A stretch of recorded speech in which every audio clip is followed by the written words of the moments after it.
Bonjour à tous, donc je vous propose aujourd'hui l'exercice 5 du DNB de Métropole septembre 2017. Alors c'est un vrai ou faux, donc 4 affirmations, à vous de savoir si c'est vrai ou faux. En général ça va vite, hein, et il y a un petit peu de choses. Là on a un programme de calcul, hein. Ici on a à la fin un petit peu d'arithmétique avec des puissances de 2, donc on va regarder tout ça. Première question, donc un programme de calcul. Et on vous dit le résultat du programme de calcul est toujours égal à 6. Alors ce programme il est comment? Choisir un nombre, donc on choisit un nombre par exemple. Ici on va prendre une lettre au hasard, on ne va pas fixer des valeurs parce que si vous fixez une valeur vous aurez un nombre évidemment. Donc voilà. Alors choisir un nombre n, on va ajouter 3. Donc la deuxième étape, le nombre devient n plus 3. On le multiplie par 2, ça veut dire qu'ici vous mettez bien des parenthèses, tout ça va être multiplié par 2.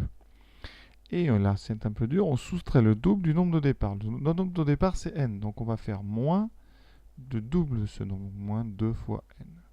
Voilà. On développe ces parenthèses, donc n fois 2, 2n, plus 3 fois 2, 6, moins 2n. Vous voyez 2n moins 2n, ça s'annule, il reste 6. Donc effectivement, à chaque fois, ça nous donnera 6. On peut faire un test ou deux si vous voulez. On prend 10 par exemple. J'ajoute 3, ça devient 13. Je le multiplie par 2, ça devient 26. Et j'enlève 2 fois 10, j'enlève donc 20. On a bien 6, vous voyez. Donc, première affirmation, eh bien, elle est donc vraie. Ensuite, deuxième affirmation, petit calcul de fraction, très important. Donc 7 cinquièmes moins 4 cinquièmes fois 1 tiers. Donc première remarque, on va d'abord faire la multiplication puisqu'elle est prioritaire. Il n'y a pas de parenthèse, donc on fait d'abord cette multiplication.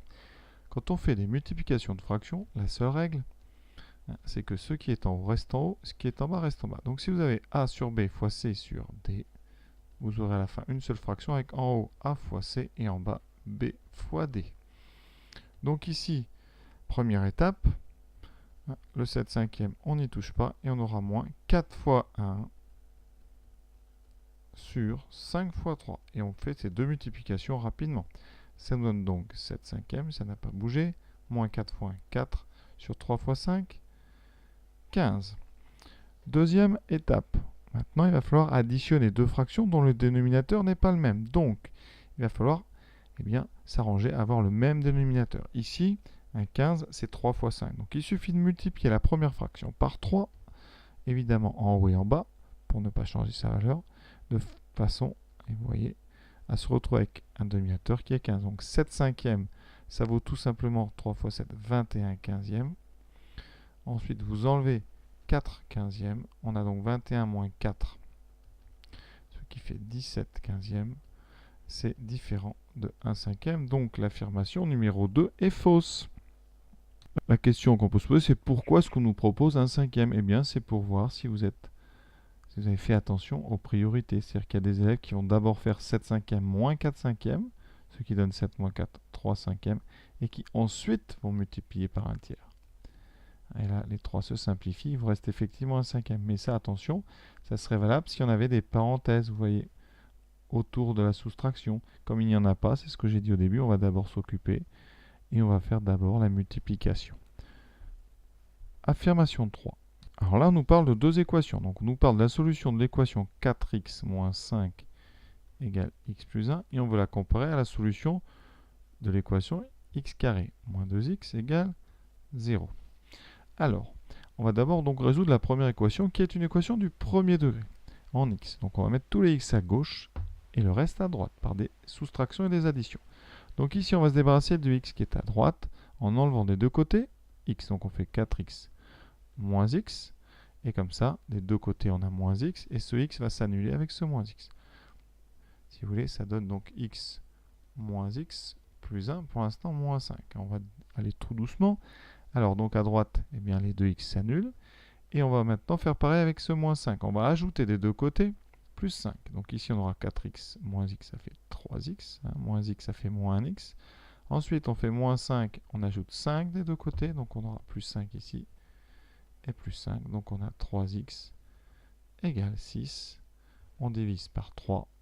X égale 6 sur 3. Et 6 sur 3, ça vaut 2. Alors, est-ce que ce 2 est solution de mon équation x carré moins 2x? On n'a pas besoin de la résoudre, on vous propose juste de montrer que la solution de la première équation est aussi une solution de la deuxième. Donc vous avez juste à calculer. Donc x carré moins 2x pour x égale 2. Ça donne donc 2 au carré moins 2 fois 2. On calcule, on ne met pas tout de suite que ça fait 0. Hein.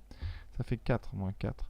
Ça fait 0. Donc 2 est solution de l'équation x carré moins 2x égale 0. Et donc l'affirmation 3 est tout à fait vraie. Pour ceux que ça intéresse, on peut aussi résoudre x carré moins 2x. Hein. Et bien pour résoudre ceci, c'est une équation du second degré, donc seule méthode au collège, c'est de factoriser. Ici le facteur commun c'est x. Ça fera x fois donc x moins 2x, donc on factorise par x, ça fait x moins 2 égale 0. On obtient ce qu'on appelle une équation produit nul. Donc l'un des deux facteurs est nul, c'est-à-dire que soit x vaut 0 ou x moins 2 vaut 0. Et ça nous donne donc deux solutions. Ici la première c'est 0 et la deuxième ça fait x égale 2. Et donc on retrouve notre solution 2 de tout à l'heure. Quatrième affirmation. Alors, pour tous les nombres premiers n compris entre 2 et 9, 2 puissance n-1 est un nombre premier. Ben, on va tester, vous n'avez pas le choix là. Ça prend une propriété comme ça facile, donc on teste.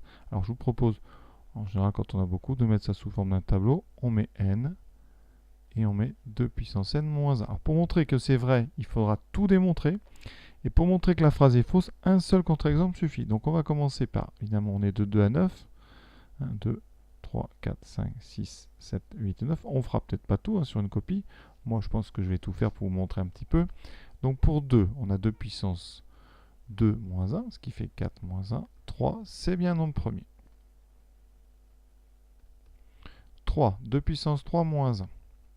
Alors, 2 puissance 3 moins 1, ça fait 8 moins 1. Ça fait 7. 7 encore premier. On continue. Le suivant, ça fera donc 16 moins 1, 15. Ah, 15, c'est un nombre composé, c'est 3 fois 5, donc il a plus que 2 diviseurs. 3, 5, 1, 15. Et donc ce n'est pas un nombre premier, donc la propriété, l'affirmation 4 est fausse. Alors après, on peut continuer. 3 puissance 5, ça fait 32 moins 1, ça fait 31, c'est un nombre premier. Celui-là est non premier. 6, ça fera 64 moins 1, 63, c'est non premier, parce que 63, c'est 9 fois 7. Donc il y a plus que 2 diviseurs, et etc. Donc après on aura 127. Voilà, mais ça n'a plus d'intérêt puisqu'on a réussi à montrer que c'était faux à partir du moment où on avait une valeur de n pour laquelle la propriété n'est pas vraie. Donc voilà, on a terminé ce petit vrai ou faux. Assez sympa, donc j'espère avoir été clair. À bientôt.